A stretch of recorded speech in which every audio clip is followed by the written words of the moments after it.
कटोरा गुपचुप खाने के लिए कटोरा रचना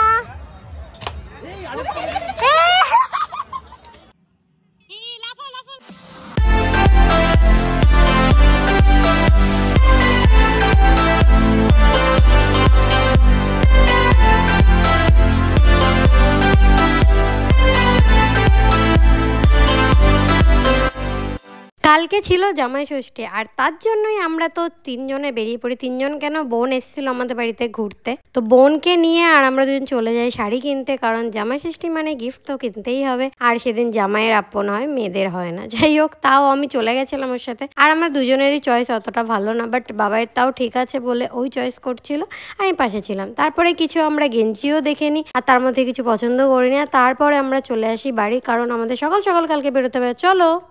তো তোমরা আগের ভিডিওতে যেরকমটা দেখেছো, আমরা জামা কাপড় কিনে চলে এসেছিলাম আর এখন রেডি হয়ে গেছি জামাই ষষ্ঠীর জন্য। আমাকে কেমন লাগছে অবশ্যই জানাবে। আর আমার হাজব্যান্ড এখন রেডি হচ্ছে। যাই হোক, আর এটা হচ্ছে আমাদের 4 বছর, মানে 4 বছরের জামাই ষষ্ঠী যাকে বলে। যাই হোক, আমি এখন ফুল রেডি, আর আমার হাজব্যান্ড রেডি হোক, তারপর তোমাদের সাথে শেয়ার করছি যাওয়ার আগে। জামাই এখন রেডি হচ্ছে, তবে একটু তাকাও। তো চলো এবার তাড়াতাড়ি বেরোনো যাক। জামাই তো রেডি হয়ে গেছে আর আমি গেট লক করেই দিয়েছি। আর কেমন লাগছে আজকে জামাইকে সেটা কিন্তু অবশ্যই বলবে। আর জুনি যাবে বলে রেডি। তো তারপরে এসে বাইরে একটু ভিউ নিচ্ছিলাম, আর আমার কিছু জামা নিয়েছিলাম, কারণ আমি থাকবো 2-3 দিনের কথা হয়েছিল আর বাবাই চলে আসবে। তারপরে আমরা চলে আসি একটা মিষ্টির দোকানে, কারণ সবাই জানো এটা জামাই ষষ্ঠী। এটা কি হচ্ছে ভাবি? ওগুলো কিছু হয় না ভাবি, ওখান থেকে আওয়াজ হয়। আর দেখো এখানে দেখো গান হয়, যে এগুলো গান হয়। আমাদের ছোট্ট সোনাটার জন্য আমি এই গিফটটা কিনেছিলাম, কারণ ও প্রচন্ড ভালোবাসে এরকম খেলতে, আর আমারও খুব ভালো লাগে ওকে কিছু কিনে দিতে পারলে। তো ও খুব খুশি হয়েছিল দেখে। তারপরে গিফট দেওয়া হয়ে যায় আর আমরা চলে যাই খাওয়ার ওখানে, কারণ এখন দিয়ে দেবে আমাদের খাওয়া দাওয়া। তো এইখানে সব রান্না বান্না রেডি করা হয়েছিল। আর সেদিন শুধু জামাই ষষ্ঠী বলে যে জামাইয়ের জন্য না, সেদিন আমাদের বলতে পারো হোল ফ্যামিলির সবার খাওয়া দাওয়া একসাথে ছিল। তো মা এখানে সাজিয়ে দিতে পারে না, অতটা গুছিয়ে নিতে পারে না, বাট আমাকে বলেছিল সাজিয়ে দেওয়ার, ডেকোরেশন দিয়েছিল, তো আমি সাজিয়ে দিয়েছিলাম।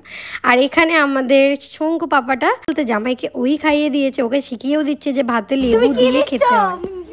লেবু চিপকে দিচ্ছ?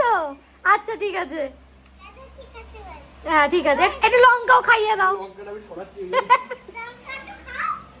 আমি মাংস তুমি কি দিয়ে খাচ্ছ? এটা চিকেন বল। আচ্ছা ওইখানে দই দিয়ে খাচ্ছিলে না তুমি? একটু দই ভরে খাও। এই তো গুড।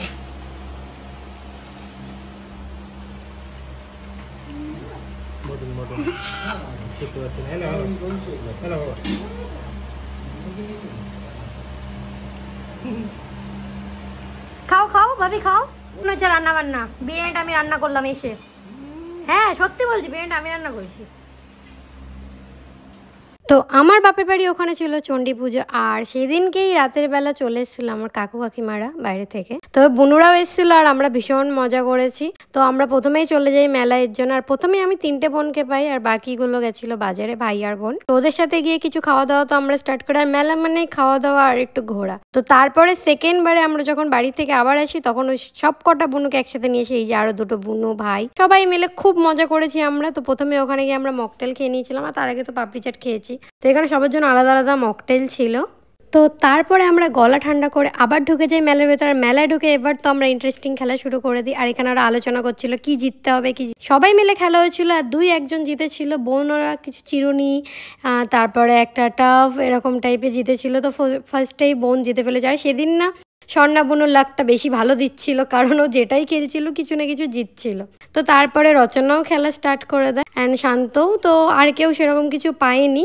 আর লাস্টে আবার ওরা চলে যায় বন্দুক দিয়ে বেলুন ফাটানো। তো ওটাতে যাওয়াতে আর এদের প্রত্যেকটা শটে একটা করে লাগছিলই। রচনা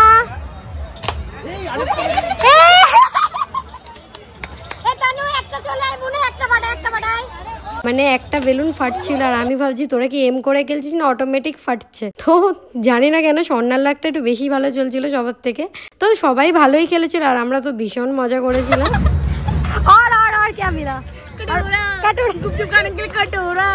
তারপর লাস্টে চলে যাই বাড়ি আসার আগে কিছু খাওয়া দাওয়া করতে। চলো তোমাদের সাথে দেখা হবে নেক্সট কোনো ভিডিও। তার এটাই ছিল জামাই ষষ্ঠীর দিনের ভিডিও। তো সরি লেট ছাড়ার জন্য।